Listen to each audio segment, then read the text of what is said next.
Hello friends, ഇന്നത്തെ video layer cutting frock stitch ചെയ്യുന്ന video ആണ്. 3 ലെയർ വരുന്ന ഫ്രോക്കാണ്. പഫ് സ്ലീവ് ആണ് വരുന്നത്.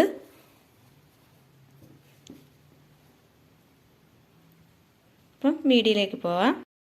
യോക്ക് പീസ് കട്ട് ചെയ്യാനായിട്ട് തുണി 4ആയിട്ട് മടക്കിയിട്ടു. മെയിൻ പീസിൻ്റെ മുകളിലാണ് ലൈനിങ് ഇട്ടിരിക്കുന്നത്. ഞാൻ നെക്ക് വിഡ്ത്ത് 2.5യും നെക്ക് ലെങ്ത് 2.5യുമാണ് എടുത്തിരിക്കുന്നത്. 4.25 ഞാൻ ആം ഹോൾ എടുത്തിരിക്കുന്നത്. ചെസ്റ്റിൻ്റെ വിഡ്ത്ത് വരുന്നത് 8.5യും വേസ്റ്റിൻ്റെ വിഡ്ത്ത് വരുന്നത് 7.5യാണ്. അങ്ങനെയാണ് ഞാൻ മാർക്ക് ചെയ്തിരിക്കുന്നത്. നമുക്ക് കട്ട് ചെയ്ത് എടുത്തിട്ടുണ്ട്. ബാക്ക് പീസ് കട്ട് ചെയ്യുമ്പോൾ ഇവിടെ ഹൂക്ക് വരുന്നത് കൊണ്ട് അതിനുള്ള പീസും കൂടെ ഇവിടെ അധികം കൊടുക്കേണ്ടതാണ്. 1/2 ഇഞ്ച് കൂട്ടി കൊടുക്കുന്നതാണ്. ഫസ്റ്റ് ക്രോസ് പീസ് കട്ട് ചെയ്ത് വെച്ചിട്ടുണ്ട്. സ്കേർട്ടിന് വേണ്ടിയുള്ള പാർട്ട്. ഇത് വേസ്റ്റിൻ്റെ റൗണ്ട് അനുസരിച്ച് കട്ട് ചെയ്തെടുത്തിരിക്കുകയാണ്. ഞാൻ നെറ്റ് കട്ട് ചെയ്തെടുത്തിട്ടുണ്ട്. നെറ്റും ലൈനിങ്ങും കട്ട് ചെയ്തെടുത്തിട്ടുണ്ട്. സാറ്റൻ്റെ ലൈനിങ്ങാണ് എടുത്തിട്ടുള്ളത്.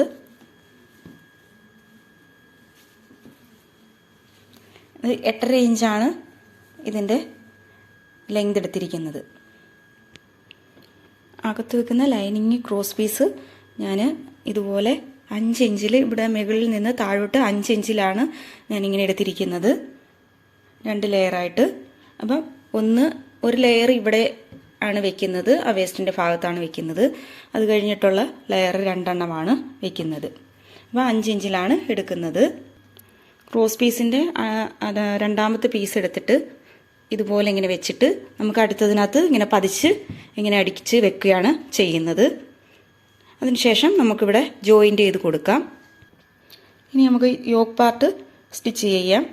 അതിനുവേണ്ടി നമ്മുടെ ഈ ഗ്ലേസിങ് വരുന്ന ഭാഗം പുറത്തോട്ട് വരുന്ന രീതിയിൽ വേണം ചെയ്യാനായിട്ട്. മെയിൻ പാർട്ടിൻ്റെ ഗ്ലേസിങ് വരുന്ന ഭാഗം തുണിയുടെ അകഭാഗവും ലൈനിങ്ങിൻ്റെ ഗ്ലേസിങ് വരുന്ന ഭാഗം പുറത്തുമാണ് വരേണ്ടത്. മനസ്സിലായല്ലോ? ഇത് ഗ്ലേസിങ് ആണ്. ഇവിടെയാണെങ്കിൽ ഇതിൻ്റെ അകഭാഗം നോർമലായിട്ടാണ്. അതുപോലെ തന്നെ നല്ല പാർട്ടിൻ്റെ നല്ല ഭാഗം വരുന്നത് അകത്തുമാണ് വന്നിരിക്കുന്നത്. അപ്പം തിരിച്ച് ഇങ്ങനെ സ്റ്റിച്ച് ചെയ്ത് തിരിച്ചിടുമ്പം കറക്റ്റായിട്ട് വരും. ഞാനിത് സ്റ്റിച്ച് ചെയ്തെടുത്തിട്ടുണ്ട്. ഇത് നമുക്കിനി തിരിച്ചിട്ട് കൊടുക്കാം. തിരിച്ചിട്ട് എടുത്തിട്ടുണ്ട്. ഗ്ലേസിംഗ് ഉള്ള ഭാഗം, ഫ്രണ്ട് ഭാഗം ഇങ്ങനെയാണ് വന്നിരിക്കുന്നത്. ഇനി ഫ്രണ്ട് ഇതുപോലെ ലൈനിങ്ങും നല്ല പാർട്ടും കൂടെ അറ്റാച്ച് ചെയ്ത് കൊടുക്കുകയാണ് ചെയ്യുന്നത്. അതിനുശേഷം നെക്കും ഈ സൈഡ് കട്ട് ചെയ്തതിനു ശേഷം ഇങ്ങനെ അറ്റാച്ച് ചെയ്തിട്ട് തിരിച്ചിടുകയാണ് ചെയ്യുന്നത്. എന്നിട്ട് ഹൂക്ക് വെച്ച് കൊടുക്കുകയാണ് സിബ് വെച്ച് കൊടുക്കുകയാണ് ചെയ്യുന്നത്. ചെയ്യാം. ഇത് സ്റ്റിച്ച് ചെയ്തെടുത്തിട്ടുണ്ട്. ഇത് സിബ് വെച്ച് എടുത്തിട്ടുണ്ട്. ഇനി സ്ലീവാണ്. സ്ലീവ് വെക്കുന്നതിന് പഫ് സ്ലീവാണ് വെക്കുന്നത്. ലൈനിങ് വെച്ച് പഫ് സ്ലീവാണ് വെക്കുന്നത്. സ്റ്റിച്ച് ചെയ്ത് കൊടുക്കാം. ഞാൻ ലൈനിങ് ഗ്ലേസിങ് ഉള്ള ഭാഗത്ത് നേരെ വെച്ചതിന് ശേഷം സ്റ്റിച്ച് ചെയ്ത് എടുക്കുകയാണ് ചെയ്ത്. ഇവിടെ ഞാൻ മടക്കി സ്റ്റിച്ച് ചെയ്തിരിക്കുകയാണ്. ഇനി ഇതിൻ്റെ അകത്ത് നമ്മൾ ഫ്ലീറ്റ് ഇട്ടതിന് ശേഷം ഇലാസ്റ്റിക് വെച്ച് കൊടുക്കുകയാണ് ചെയ്യുന്നത്.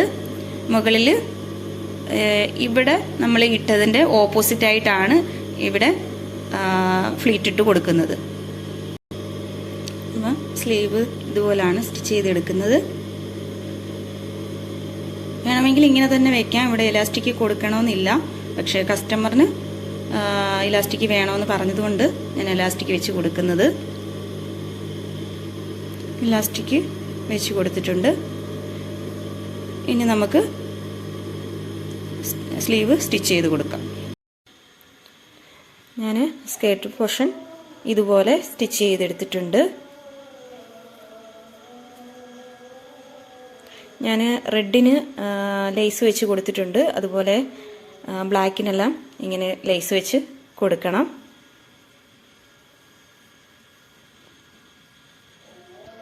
ഇനി ബോഡിയായിട്ട് ഇതുപോലെ അറ്റാച്ച് ചെയ്ത് കൊടുക്കണം. കറക്റ്റ് ലെവലാണോ എന്ന് നോക്കിയതിന് ശേഷം ഇങ്ങനെ അറ്റാച്ച് ചെയ്ത് ഇങ്ങനെ കൊടുക്കണം. ഞാനിത് അറ്റാച്ച് ചെയ്ത് കൊടുത്തിട്ടുണ്ട്.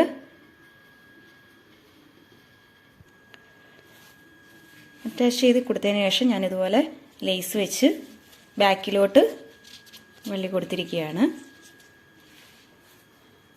ഇതുപോലെ ലേസ് വെച്ചു.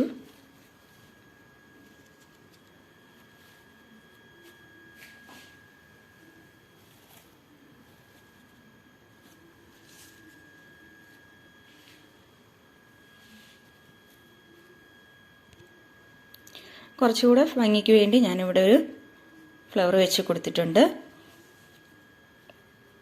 അപ്പം ഫൈനൽ ലുക്ക് ഇങ്ങനെയാണ്.